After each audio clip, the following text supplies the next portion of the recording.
Hello, hello, hello. Can we see my hands? Can we hear my voice? What's going on, everyone? Let me get rid of that title up there. And instead, bam! We're looking at Halloween music today, you guys. And we're going to preview several themes today with some notation. I'm going to break some stuff down for you. It's going to be awesome.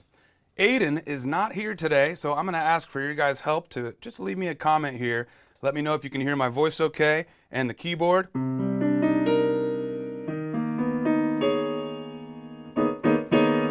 How's that sounding for you guys? We are going to get into some fun stuff today. I want to make sure you can hear me and the keys as well. Andrew is here today, so everyone say hey to Andrew or give him a nice jack-o'-lantern emoji. I see you guys trying to work that out. It's pretty important. If you want, we can do a whole lesson on emojis if you want. No, we can't. Unless the... has one with a mask. Oh, there's a jack-o'-lantern with a mask. Man, the emoji creators are on it, right? Staying with the times. That's funny. What's going on, everyone? Robert Atkins, Marion M., Barbara Fazio, Sarah Pickles in the house. What up, Joe Kuser, John Anderson, Saul, Charles Smith. Man, you guys are representing today. Happy pre-Halloween. Lauren's there. Lauren is in the building. That's my wife. And you guys, we got a new dog today. We rescued a puppy from a local adoption center in Akron, Ohio, and we're super excited. I can share some pictures maybe in the Facebook group coming this week, but we have been wanting a puppy for a while. Her name is Raja from our youngest daughter's favorite Disney movie. Princess Jasmine has that pet tiger, so we named her after that, and we're excited. So hey, say hey to Lauren and say hey to Raja, everyone. Maybe Raja could even join us for a lesson one day. We'll see. Well, I would love to dig into some of this Halloween stuff. So at any point today, you guys, give me a thought, a question, a comment, anything about Halloween music. In the meantime, I'm going to queue up a couple of different sections from some accessible level arrangements. Now, obviously, everyone's got a different difficulty level or experience level, so it's not going to be a one-size-fits-all. But bear with me, and maybe we could even do our own little tweaks or our own arrangements to what we see here in the notation. Let's get started with one. Let's see if I can do this without Aiden. Wish me luck, everyone. Psh, there it is. All right. So this may not be familiar. We don't see a title, and if you don't know this tune yet, it may not be familiar, but I'm going to tell you what I see that is very iconic and defining of this piece. Triplets. I see triplets before each new measure. And I see a time signature of 4/4, so I see 1, 2, 3, 4. 1, 2, 3. Triplet 1, 2, 3. Triplet 1, 2, 3. Maybe that's giving you guys a hint. If you don't know it yet, that's all right. We're going to be looking at this little baseline riff from the Addams Family theme.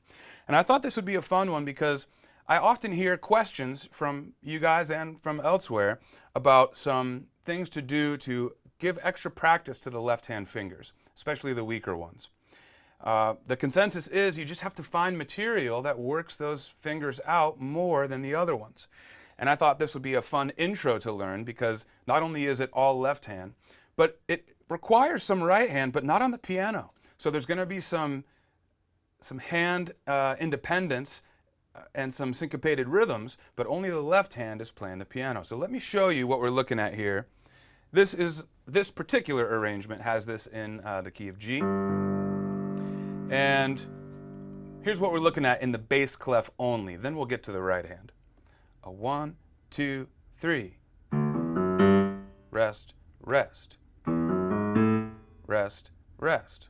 Oops. Then it goes back down. Rest, rest. Then it repeats back to the top there. Rest, rest, stay here. Okay, so that's what we're going to be doing in the left hand. And that will be broken down in just a second. I want to call your attention to the treble staff now. We see some note heads with stems coming down, but there's X's instead of our normal note heads. Typically when we see an X like that in notation, it implies a rhythm without implying a note. So often in drum sheet music, for example, you'll see X's on different parts of the staff. That's suggesting a rhythm. Obviously, you can't really play a range of notes on the drum set, but you still need to be able to read rhythmic notation. So that's what we're seeing here in the right hand is rhythmic notation. And maybe you can read above the right hand first two X notes, it says finger snap. So everyone who's familiar with this song, you'll already know it's something like this. Right? There's those snaps. And so I thought it would be fun to see if we could try to play the left hand bass line and with our right hand do the snaps. So here it is, everyone. I'm going to demo the full thing, and then we'll break it down a little bit. 1, 2, 3. 2, 3, 4. 1, 2, 3, 4. 1, 2, 3, 4. 1, 2, 3. Now repeat.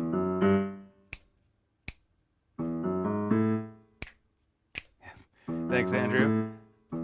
Gotta fill this song out somehow. All right, so that's fun. Now this could be different tempos. We could go faster, but for learning tempo, I say we keep it slow. We're in the key of G here, you guys, and that means that our key signature has one sharp. That means all Fs are sharp automatically. Unless we see a natural symbol, and we'll get into that in just a bit. For now, assume all Fs are sharp. Now we also see an additional sharp symbol on some notes. It's not in the key signature. I'm looking right here. And we see some as well on the top staff, although I can't reach up there. The full first measure and the full second measure. Those are G sharps. Now obviously in the key of G major, we don't often see G sharps, but I'll explain here. What we're doing is a really cool little melodic pickup that outlines the 5 chord walking up to the 1 chord. Now hold on, I'll explain, bear with me. Key of G major, the 1 chord would be G. And we talked about this last week a bit too. That's the tonic. The dominant would be the chord built off of the 5th scale degree. And that's D. But it's not this. Fs are sharp in the key signature. So this, D major, is our 5 chord. And notice, if I were to play it down here, and instead of playing it like a block chord, I just walked up the scale and ended on G, that's sort of the melodic version of doing this. The 5-to-1 harmony that's being implied. So that's what we're doing there. We're walking up from a low 5th scale degree, and that's the first note of our triplet grouping there. Then we go to E, and then we go to what looks like a normal F, but we're not going to forget that key signature, right? We're going to play F sharp, and then in the very beginning of the first full measure here, we see G. Above the right-hand part on beat 1, we see NC. That stands for no chord. We're not playing harmony there. We're implying some harmony in the left hand, but we're not really playing full chords, okay? All right, so we do 5 walking up to 1 in the key of G. But what's really cool about this part is the very next time we play that theme, that repeated idea, we're going to be transposing it up a whole step temporarily. And so what that means is briefly we're going to pretend like the key of A is 1. And we're going to do the same thing, 5, 1, but in the key of A. And of course that would be E major to A major. E major being the dominant of A major. And so that we can keep our leading tone intact, we're going to raise the G to a G sharp. That's the leading tone that leads us to A. So that's why we see that G sharp. The first one is 5-to-1 in the key of G, but the next one is 5-to-1 in the key of A, which means E, F sharp, G sharp, A. One more time. Now we move up, E, F sharp, G sharp, A. Then we do that one again, but we don't snap. We go right back to it again. Then, again, no snaps, we go right to here. Notice here we see that G natural symbol. We don't see an F natural here in this excerpt. We see the G natural there because in the very last measure, we were playing G sharps. So that's what's known as a courtesy accidental. That's sort of a reminder, hey, don't forget, that measure line, that bar line, puts that G sharp back to normal. It's just sort of a courtesy reminder, okay? So we're going back and forth between this idea of implying a D major harmony and then implying a 1, a G major harmony. And then we take that up a whole step. So 5 to 1 in the key of A, which would be E up to A. So everyone, let's get your left hand up. Whoever's watching at their keyboards right now, I want you to try this with me. We're going to get into a D position, and that means our pinky is on D. And look at my middle finger. It's already ready here on F sharp. I'm not down here like this. So when I say D position, I mean specifically D major position with your middle finger on F sharp, and that will require some of you to slide your hand back just a bit. We want our thumb to be comfortable on A. We also want our middle finger to play F sharp without straining. So to do that, we're going to slide back.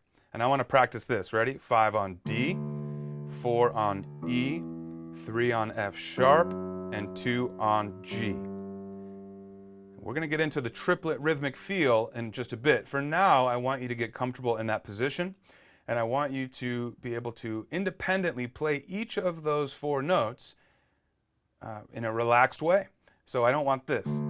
Tension and then tension, tension. The idea here is we want to work these fingers out and to practice doing it in a relaxed way. To do that, in the beginning, we're going to want to go nice and slow. So let's just do that over and over again. Let's loop it.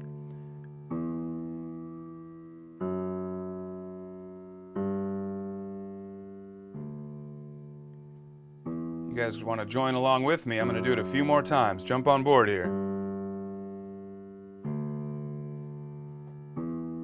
Lily Mae said she recruited her dad for the snapping part. That's hilarious. I love it. That's a duo now, a duet. NC, yep, NC means no chord. Charles Smith says he also thinks that the pedal is not used when he sees no chord. I would say that NC does not explicitly mean don't use the pedal, but it's an interesting point, Charles. If we're not really playing harmony and instead we're seeing rhythmic notation, I also see some staccato. Actually, I don't see staccato, but I like to play this as a staccato line or an accented line like that. When we see things like that, it's pretty clear that we're not going to be leaning on the sustain pedal. That's not going to sound great, right? I guess it's scary like Halloween, but that's not what we're going for here. So good call, Charles. All right, so that was that. Now what I want to do is do the next one. And notice I'm not shifting my hand up to E position for that.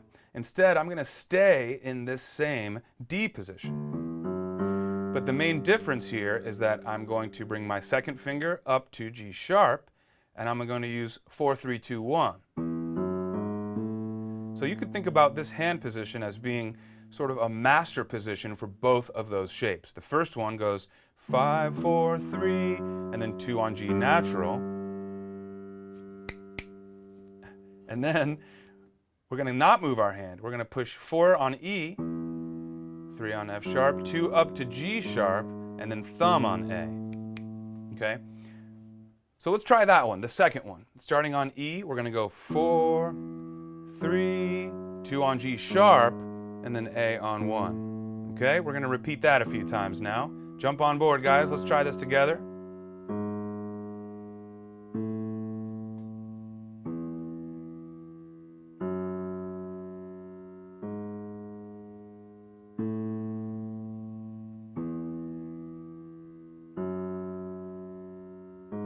Let's go a little faster now. Ready? 2, 3, 4. 1, 2, 3, 4. 1, 2, 3, 4. Loop that with me. Okay, so now, finally, what I'd like us to practice is going back and forth between the first one and the second one. Okay, I'll show you. And we'll hold there, then we'll go and repeat. Next one. I hope you guys are playing along. I see some people typing, that's cool. But let's also get those fingers up on the keyboard. One more time through. Notice my 2 fingers, the only one that's really moving. going down to G natural for the first one, and up to G sharp for the second one. Okay, good. All right, now we're going to keep moving. I want to get into this triplet rhythm. So briefly, let's talk about triplets. I mentioned we have a 4/4 time signature here. So our normal beats here are going to go 1, 2, 3, 4. 1, 2, 3, 4. Now, triplets, when we see eighth note triplets, we need to remember that eighth notes typically get 2 per beat if a quarter note gets a beat. But with eighth note triplets, we're going to squeeze 3 evenly into the space of 1 beat. So that's going to look like this. Triplet, triplet, triplet, triplet. Okay, notice those were all even as I did it. Triplet, 2, 3. Triplet, 2, 3. And by the way, that's good practice. We touched on this a little bit last week, but if you're working on a specific challenge like getting accurate rhythms, then you don't need to also worry about the challenge of playing the right notes at the same time. You can pick any note and just work on the rhythm. Once you feel that the rhythm is down and comfortable, then you can apply it to the real notes. So maybe we try that now. Let's do it on our first shape. 2, 3. Triplet, 1, 2, 3. Triplet, 1, 2, 3. Triplet, 1. Let's do it a few more times. You don't have to snap. Triplet, 1, 2, 3. And you can subdivide by triplets in your head as well.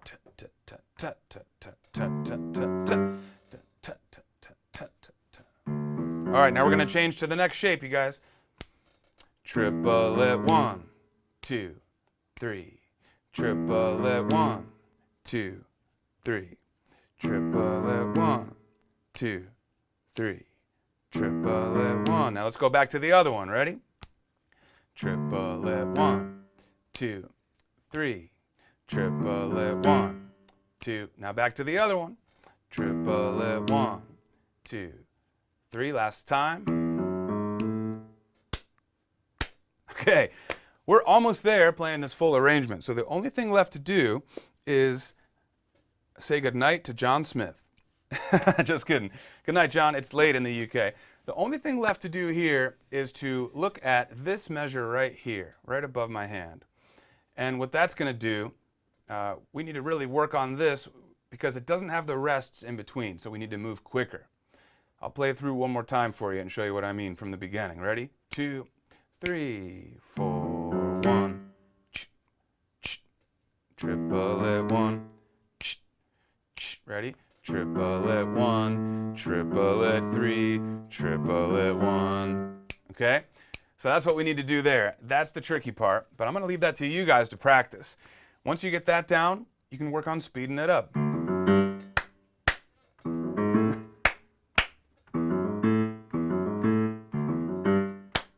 Thank you, Andrew.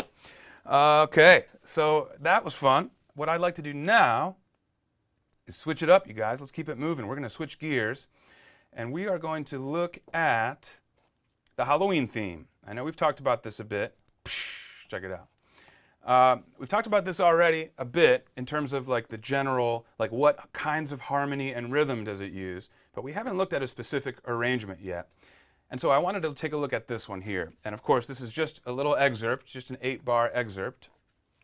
Speaking of bars or measures, we see normal phrasing, right? 4 and then 4. But what's not normal about this is the time signature, or how many beats we get in each measure. Typically, we would see 4/4, 3/4 maybe even, but what we have here is 5/4. The 4 on the bottom, as we know, means that the quarter note gets a beat. That's normal. But the 5 means we get 5 beats per measure. And it seems simple enough to count to 5 if we're talking about math. But with music, 5 is very lopsy. What's the word I'm looking for? Lopsided. It is not symmetrical. You can't really easily nod your head or stomp your foot to it, right? Now, this riff itself is really recognizable, but maybe you didn't know that it was 5 beats per measure. So let's talk about the right-hand part first, just what we see on the first system, the top 4 measures. And what we also see is something we didn't talk about before. Here's what I taught you before. But what I like about this arrangement is that bottom note is playing on every eighth note beat.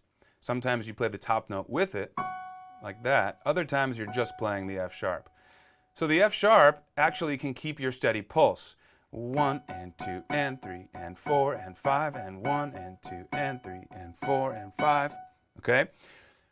I would actually, in fact, encourage that as a starting point here. And then we can add the top note as sort of accents. And let's take a look at what beats that top note is accenting. You maybe heard me count 1 and 2 and 3 and 4 and 5 and. I'm counting ands, which means I'm subdividing. I'm counting 2 eighth notes per beat, right? 1 and, that's beat 1. 2 and, that's beat 2. So our top note is accenting 1 and 2 and 3 and 4 and 5 and. That's the trick of this. And I would probably not tell you to count all the way to 5 necessarily. I mean, you should when you're learning this and mapping it out.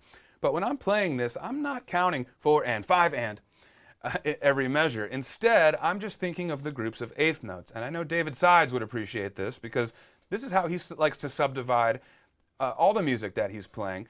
Rather than counting the 1 and 2 and 3 and 4 and 5 and as it relates to the time signature, he feels like counting the groups of the subdivided notes. And that's okay too, whatever works, whatever gets you to that final goal of being able to play it. But he might like it to do it like this. 1, 2, 3, 1, 2, 3, 1, 2, 3, 4. Or you might go 1, 2, 3, 1, 2, 3, 1, 2, 1, 2. But the main point here is that when you're looking at groupings of beats that are longer than 4 beats, like 5, especially 6 or 7, I believe it makes sense to combine smaller groups. So let's say we're looking at something in 7/4. I would rather say a group of 4 and 3, right? That equals 7, but it's a little awkward when you're counting 5 and 6 and 7 and 1 and 2, okay? Now, again, whatever you think works and gets you to the final goal, but I would recommend feeling this out in groups of 3 and then 4. 1, 2, 3, 1, 2, 3, 1, 2, 3, 4. But the correct, technically correct rhythm here is 1 and 2 and 3 and 4 and 5 and 1 and 2 and 3 and 4 and 5 and. And I also want you to listen to how I'm accenting those. I'm not playing it like a machine, like I'm playing smoothly, but I'm also using my pedal. And importantly, I'm trying to play the high notes louder. So let me just give you the first 3 eighth notes we see on screen here. The first one is both F sharp and C sharp. I might do that pretty loud. The next 2 F sharps, I'm going to do pretty quiet. And this will be actually a great practice for you guys who want to work on the independence of touch between notes. In other words, can you go loud, soft, soft, loud, soft, soft, loud, soft, loud, soft? And again, you might want to just make it easier and pick 2 notes. Loud, soft, soft, loud, soft, soft, loud, soft, loud, soft. Here's how that sounds with the actual material in measure 1.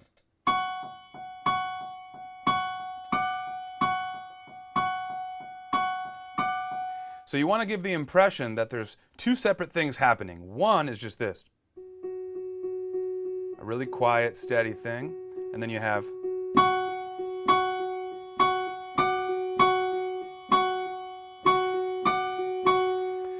but we're just combining it all into one hand. So that's actually more difficult, right? We got to go loud, soft, soft, loud, soft, soft, loud, soft, loud, soft. All right, that's a bit of that. Now what I'd like to do is introduce this left-hand part, okay? This is really low on the ledger lines here, but I'll tell you that that's a super low F. And since our key signature is 2 sharps, F sharp and C sharp, we know that that's actually an F sharp. So what I want to do is really get low for that. You could also add octaves if you want for yourself. You could also come up higher if you have a shorter keyboard that's not 88 keys. But in this particular arrangement, they have it really low. And in terms of Halloween, the vibe of, scary, dark, moody, I think super low notes really help add to that. So here's how we would do that.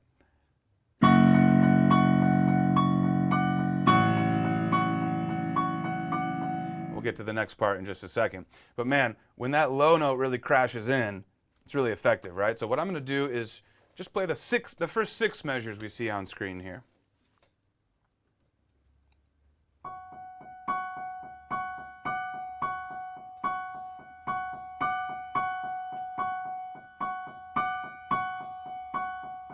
Here we go.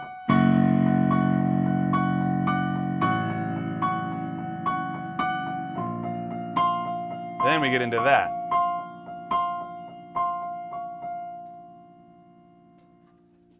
Robert Atkins says this is the theme. The Halloween is the guy with the white mask on. Originally a Captain Kirk mask that they painted white. Hilarious. I cannot confirm or deny that, but I love that little anecdote. Thanks, Robert. That's funny. So what's interesting about this is that we have that theme, not necessarily a basic theme. It's in 5/4. We're playing sometimes 2 notes at once and sometimes 1 note at once. But harmonically speaking, once you got it, it just repeats. It could be pretty easy that way. But then what the composer has decided to do is take that theme and move it around to some different tonal centers. And that's just a fancy way of saying that he's moving it to different notes, okay? He or she. So what we're seeing here is instead of F sharp and C sharp, in this arrangement, we're dropping that down a half step by seeing natural signs on the F and the C in the 7th measure on screen. So that means we're dropping down to F and C. And then this notation has this written as a C sharp. I might instead have that as a D flat, but that's okay. Functionally, it's the same. And then next measure back to natural. So it's the exact same idea. It's just the whole thing has been brought down by a half step. So here's the first one. That's our position, right? Here's the second one. And in the left hand, we see a change too. We go F sharp, we go to A, and then we go to A sharp when that harmony in the right hand changes in measure 7. So let's play the whole thing.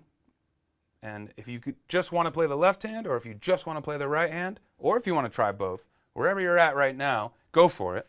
And let me know, by the way, if there's any questions about any of this stuff. We can take a little more time to break it down. Andrew's lonely over here, guys. Give him a message. All right, here we go. I'm going to speed it up, too.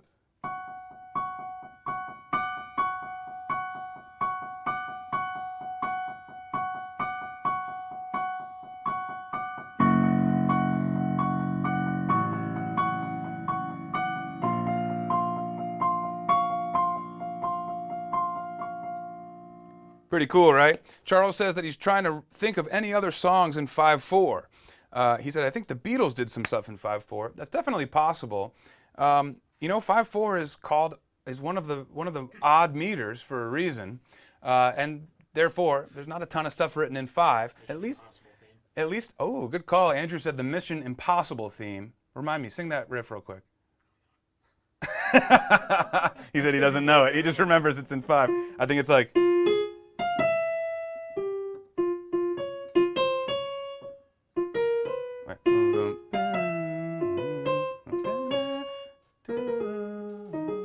Oh no, that's James Bond, isn't it? Yeah, I don't think that's Mission Impossible. Is it the bomb? Oh wait, yeah, Mission Impossible. That's it. Yeah. And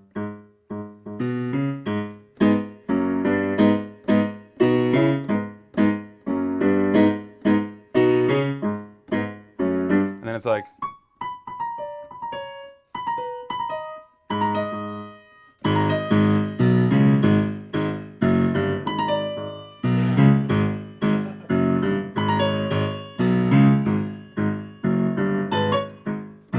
Something like that. I don't want to get too off topic, but that would also be in 5. 1, 2, 3, 4, 5. 1, 2, 3, 4, 5. 1 and 2 and 3, 4, 5. Take 5. Yep. And then, of course, I was going to say the classic jazz example from the Dave Brubeck Quartet, which is known as Take 5. Let's see here.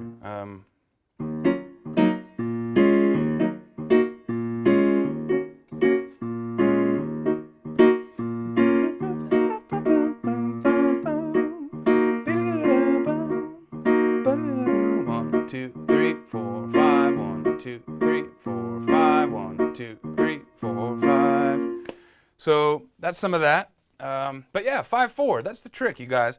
It's all about subdividing and feeling the beat, feeling the accents, And sometimes you may need to group stuff together in, for example, 3 and 2, or 2 and 3.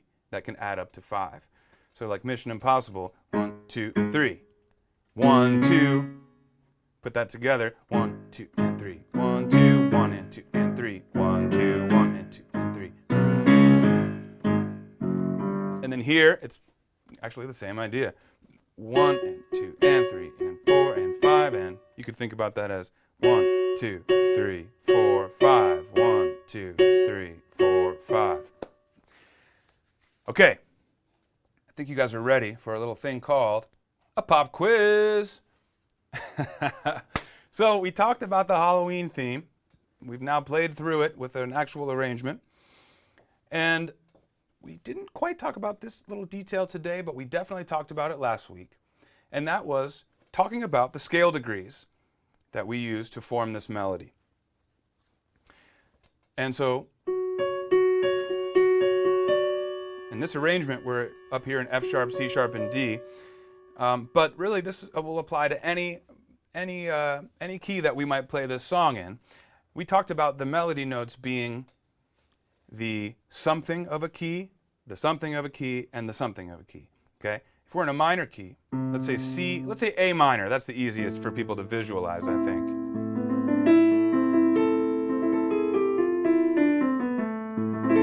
A minor. So what we would have here is, if we were in the key of A minor. So I'm going to give away a lot of free song credits right now because I'm feeling generous. There's a lot of ways you can answer this question and win. The question is, name any of those 3 notes' scale degrees. So whatever key we're in, you could say whatever the first note is, whatever the second note is, or whatever the third note is. Or you can win up to 3 song credits if you tell me all of them.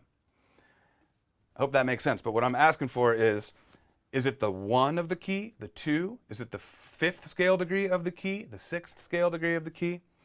Or is it an altered scale note in the scale? There's a lot of ways to win here, guys. So what I'm looking for is the first note of the melody, which is this, second note, and third. Let's say we're in the key of A minor. What note would that be? What note would this be? And what note would this be? I can put it back in F sharp minor where we were before. What are these notes? This one, and this one in the key of F sharp minor. We actually have, it's going to be the same number no matter what key we're in. So that's part of it here. I want you guys to be familiar with scale degree references, not just individual notes. So I'm going to play a little bit here. I'm going to move this theme around to some different keys. I'm going to give you guys a chance to write in.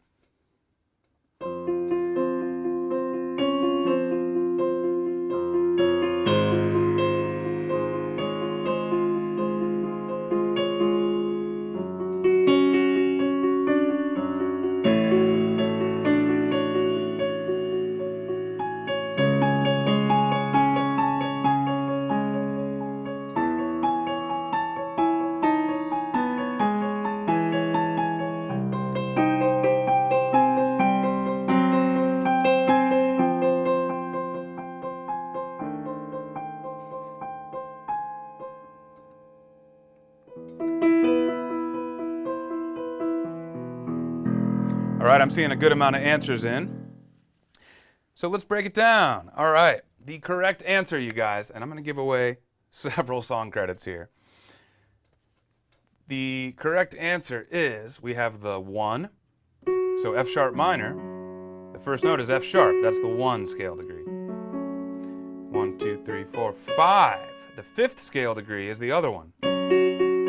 So this pattern goes 5, 1, 1, 5, 1, 1, 5, 1, and then this note right here. What note is that? Well, it's a flat 6 on that minor chord, but I'm going to look at Andrew here to make sure that I'm staying honest about the key signature. If we were in the key of F sharp minor, D would already be, that's diatonic. Yeah. So it would be the 6, right? Kind of like a courtesy to say that. Exactly. Okay, cool. So it is technically a flat 6.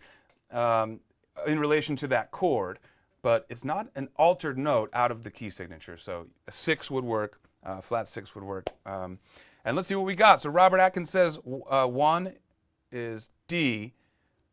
Oh, I'm confused. Sorry, Robert was writing 1 for the... He was trying to jump the gun. That's right. Robert was trying to be the first one to win, which I can respect. But Robert, we were looking for scale degree numbers here. So Sarah Pickles says 157. You were close, Sarah. You got 1 and 5. So Sarah Pickles would win 2 free song credits. But we're going to keep going down the list. Good work, Sarah. Darkest Hour AS says tonic. I'm going to go ahead and give you that, Darkest Hour, because one of the notes is the tonic note, the first scale degree. So that's correct. Darkest Hour, you get a free song credit. Elta John also gets a free song credit, and that's because she guessed one of them as well, the 5. Remember, we have 1, 5, and either flat 6 or 6. So great work. I'm going to keep moving down the list here. Robert Atkins does have a 6th in there. I'll go ahead and give you one, Robert. I'm going to give Jerry Reagan 3 song credits. Boom, Jerry. Because Jerry, with confidence, threw down 156. Big winner. Good work, Jerry. Lily May is also going to win 3. Iman Boyle is also going to win 3. You guys, I got the Halloween spirit right now. And so I'm feeling it. There is more. Oh, man. Okay. I got to cut it off at some point. All right. Let's see if there's a new winner that hasn't won in the past. Yeah, you know what? Rayanne Lanfear. I'm not sure if I'm saying your name right, but you crushed it. 156. You get 3 free song credits. And for those of you who have not won a song credit in the past, let me just remind you that you can email support@playgroundsessions.com and say, hey, Andrew, I was just letting you know I won a free song credit in the YouTube live lesson. Or for those of you who won 3, say, hey, I won 3 for pop quiz number 1. Okay? So Rianne and also Zengak1, you are also going to win 3 song credits. That's pretty sweet. Now, I know some of you else also got the correct answer. Honorable mentions to John Anderson, to Jamie Shilley, and to Robert Atkins eventually, to Joe Kusser. Great work, you guys. But I can't be giving away 100 free song credits, so hopefully those who won are appreciative. Those who didn't, there's going to be another opportunity later in today's lesson to win some more. So with that said, let's get to something new. Bam! All right. Oh, this one looks a little bit blurry. I hope you guys can see it. But this one, what I want to first focus on is the bottom, what we see in the bottom system here. We can maybe talk about what we see going on up top. And actually, in fact, I'll play what we have up top, see if that jogs anyone's memory here, or rather identifies the song for you. This is sort of some intro material.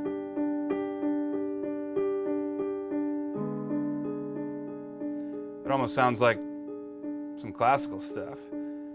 But then we get into something that should immediately be recognizable.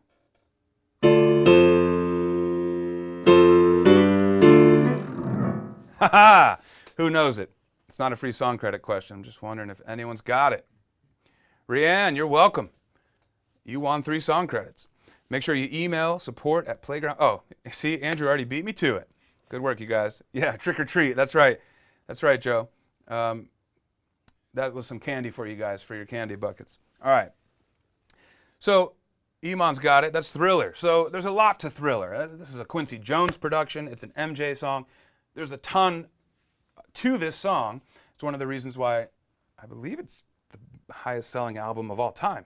I'll fact check that. Yeah, Andrew's going to fact check that, but it's at least one of the most popular albums of all time.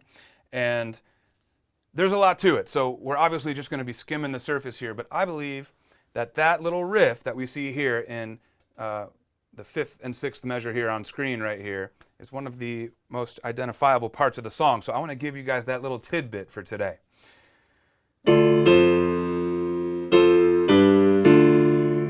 Woo! Okay, let's talk left hand first. Let's get that bass line down. In this arrangement, we see this in the key of D, and we're looking at D, F, and then we see F, G, D. So luckily, at least for this little 2-measure riff, we can keep our hand in a firm D minor position down here. You're correct. I'm correct. Andrew confirmed. With the exception of like a compilation album. Sure. So, okay, so an original album by one artist, highest selling album of all time. Shout out to Q. So, there's our D minor position. Anyone that's playing along that wants to learn a bit of Thriller, get your hand up. D minor position, and here's the whole position. Let's walk up it together and back down.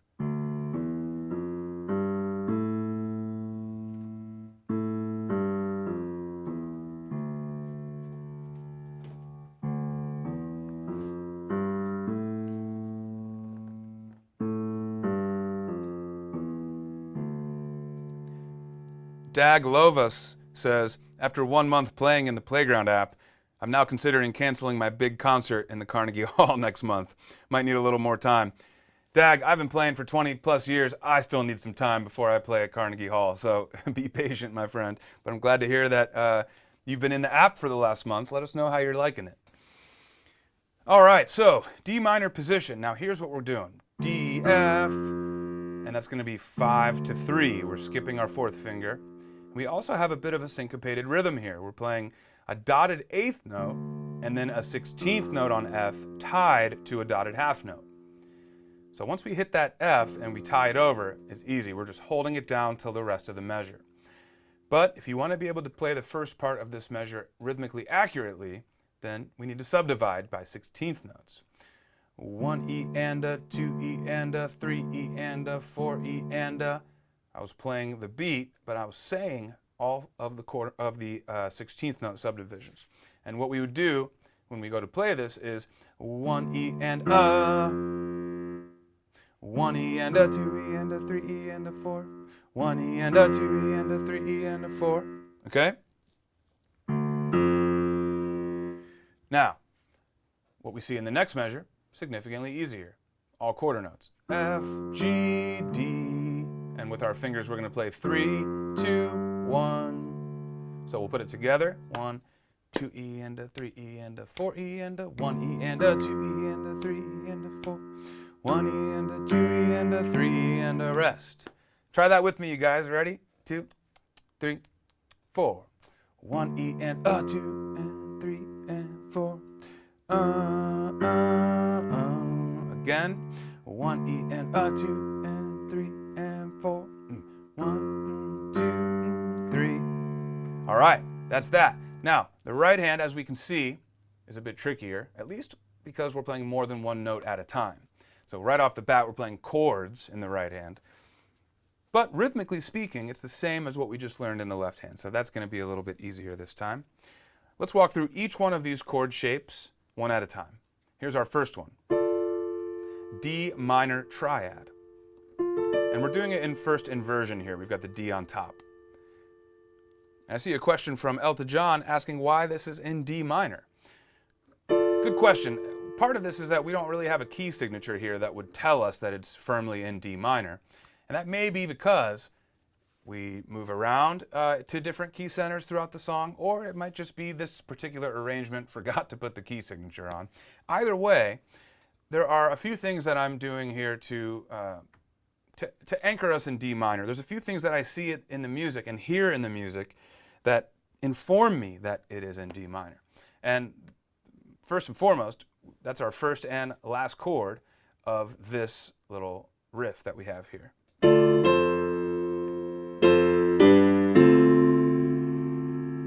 D minor 7 to be precise at the end here. But it starts with D minor, then it goes to F, which is the relative major. Then we have G major to D minor 7. So to be fair, if we were truly in D minor, we would see a G minor here instead of a G major. But I think the key signature here was omitted in a way just to be sort of, to not lock into anything. And we're going to let each measure and the notes in the measure kind of dictate what the tonal center is here. And we see that a lot in jazz and also some pop and R&B stuff where this would fall into that category. But really, I'm kind of making an educated guess here that this is D minor. And then when we look at the next two measures of the bass line, here's what we get.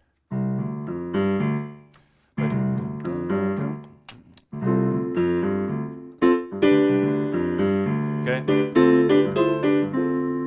like a jazz D minor, Aeolian, or Dorian, excuse me, thanks. Maybe that's why it's no key signature. Because it does come from C. That's right, yeah, that's right, good point, Andrew. So there's different ways we can be a minor, guys. It's not always about the relative minor of a major key. Andrew just reminded me that there's also the Dorian mode in D minor, in minor. If we're in Dorian minor, we're not really starting from the 6 anymore, like we are when we're talking about relative minors or natural minors. A Dorian minor essentially is just minor with a natural 6, and that is the mode that is built from the 2nd scale degree. What key is D the 2nd scale degree of? C. So I think Andrew's right here. This might actually be written in the key signature of C, but we're playing a Dorian mode, which is basically the C major scale from D to D. It's pretty rare. Usually when you use a mode for a key signature. That's right, yeah. So this is kind of a rare example.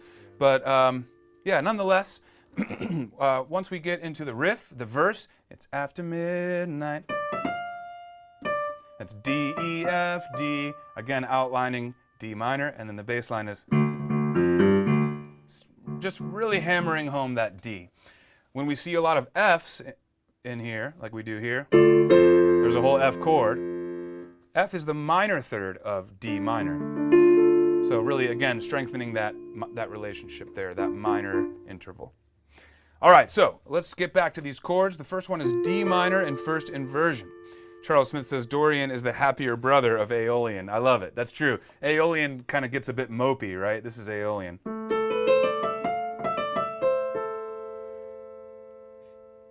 Dorian, though, we can get a little bit of this.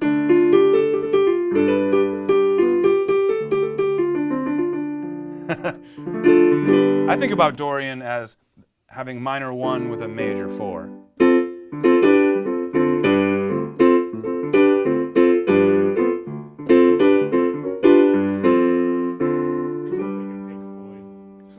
Yeah, Andrew said Pink Floyd.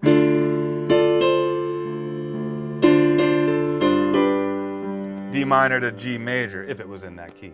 Okay, so D minor is our first triad here. The next chord we see is an F major triad in root position. So all we're doing is moving our top note down from D to C. And you can even hear MJ singing on that, right? Thriller, thriller night. So that's why this arrangement has our first chord in first inversion. So we can have the melody on top. Now those who remember our arranging and composition lessons from earlier in the year, or whenever that was, 2020 has thrown my sense of time off. You may remember that we talked about arranging with the melody on top so that it doesn't get buried underneath something else. So that's what we have here. D is the melody, so D minor chord with the D on top, and then F major triad. Next measure starts with the same chord, but I'm actually going to change my fingers on that because you can tell by looking ahead in the measure that the chords are moving down. I don't want to have my thumb here. I want to open it up. So instead I'm going to play something like maybe that kind of fingering and get my thumb ready down here. So F major to a G major second inversion, looks like that. Then we're going to move that shape down by white keys to here, an F major triad. Of course, once we put that over a D in the bass line, it becomes a D minor 7. All right, so once again, let's do it all without the rhythm yet. Here's the first chord. Play it with me, guys. Get your right hands up. Okay, there's the first one. Next, we're going to play our fourth finger on C. Keep the other two notes the same. Now, let's prepare for the next measure. Now G major and second inversion, D, G, B. And then I'm going to drop my thumb to C and then have 2 and 4 play F and A. One more time from the top. First chord, drop to C. Thriller night. Okay? Yeah, Lily May, you're saying you want, it's making you want to learn this even more. I know. As soon as we dig into it, it's so fun. That groove, that D minor to G7, really, or G major with that flat 7, that's pretty much the basis of this, the fundamental basis of the groove. And of course, it changes from there, and we get some more chords. But that's really it for the verses, right? In fact, we're on D minor for a while. It's after midnight.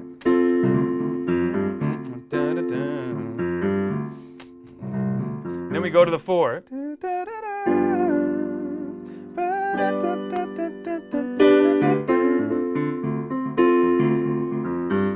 Okay?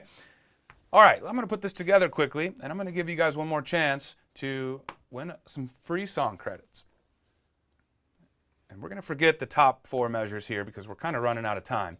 So I'm going to play this together, hands together, nice and slow. And I'm just looking at the riff from here to here. I'm not looking at the bass line right now, okay? We're going to just loop that. So something like this.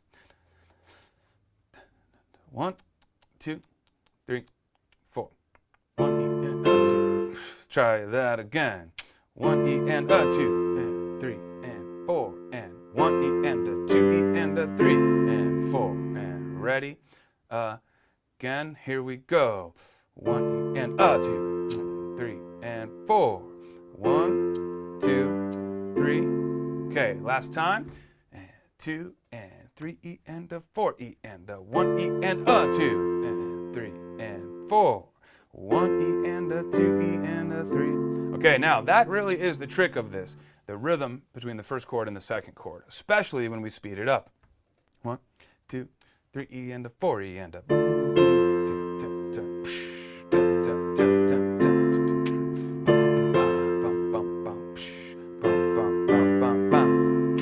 1 E and a 2. That's it. So practice that, you guys.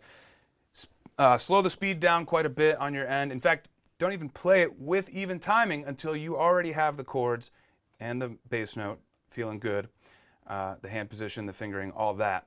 Then try and get into the rhythm and start slow with that. Joe says, don't hurt myself. I kind of did on that one, didn't I? I don't even know what I played, but I think I went to like a... That did hurt. You're right, Joe. ZenGak1 says, man, I wish I could play that well. Oh, man. ZenGak, I appreciate that. But I'm out here winging it, man, and I wish I could play better myself. You want to mention the request form for songs? People are Yeah. Oh, thanks, Andrew. So people are asking about some of these Halloween songs and if they're going to be in the app. I want to remind everyone, because it's such a great tool that we have out in the world for you guys, and that is the song request form. It's a Google form. It's essentially like a landing page where you can request any song that you want, and other people can see your request and vote it up if they also want that requested song. So in theory at least, the songs that are most requested by everyone in our community will rise to the top, and we'll be able to see, oh man, this one really, really is in demand. We also communicate with you guys a bit in the song request form to let you know, hey, we hear you, but maybe we don't have the rights to that song, for example, so we can't do it. Or, hey, we hear you, but we've got plans for the next month of arrangements, but we'll put it into the queue after that. So we can talk about song requests more officially there, and that's where our music team goes when we want to figure out, hey, what's our next batch of songs that we want to arrange. So Andrew just typed in the chat the link to the song request form, and there you go, check it out. Lily May says that she loves this melody. She thinks it's going to be an easy one to arrange by herself. Lily May, go for it. I can't wait to see what you come up with. It's really, really cool, and I highly encourage it. So let's round things out with a pop quiz, you guys. For those who did not get a chance to win in the last one, you have a chance now. This question should be a bit easier, and so I'm looking for the first 3 correct answers. The first 3 correct answers. The question is, the Halloween theme. That was this one, remember? That one. Here it is. Here's the question. What is the time signature for the Halloween theme? Go! First 3 correct answers each win some song credits, and we're going to see how many that is in just a second. First 3 correct answers. What time signature is the Halloween theme in? And I'm going to go ahead and just kind of jam on it a little bit.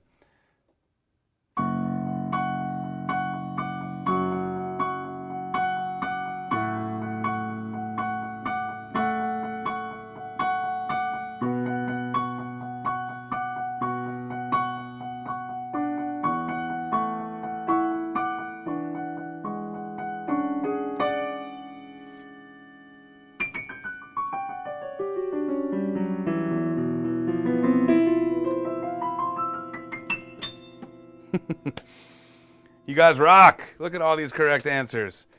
Look at all these correct answers. The correct answer is 5-4. 1, 2, 3, 4, 5. And that high note is the kicker. That's on beat 5. Otherwise, it would just sound like a Coldplay song.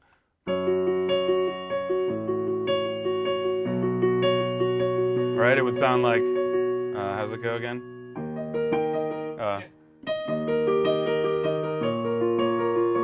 So we could even do, let's see if I can do the Coldplay song in 5 for Halloween.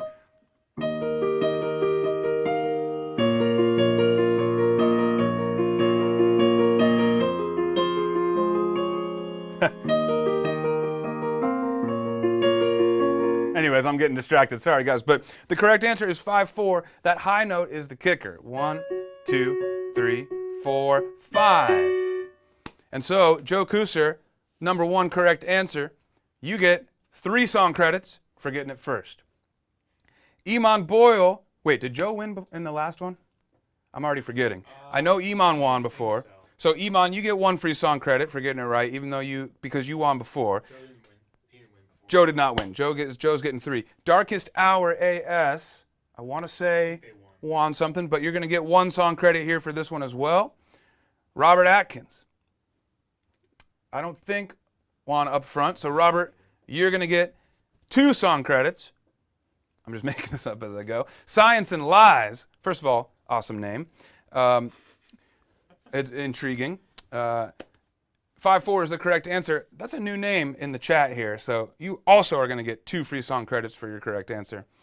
Elton John, Lily Mae, and Bless Lord, you guys are all going to get 1 free song credit for your correct answer because you were a little bit later in the list. But great work, everyone. This is really, really cool.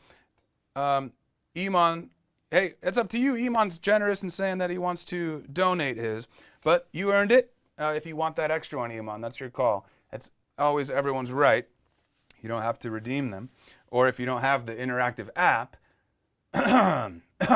Sarah Pickles, then you can still win and donate yours as well.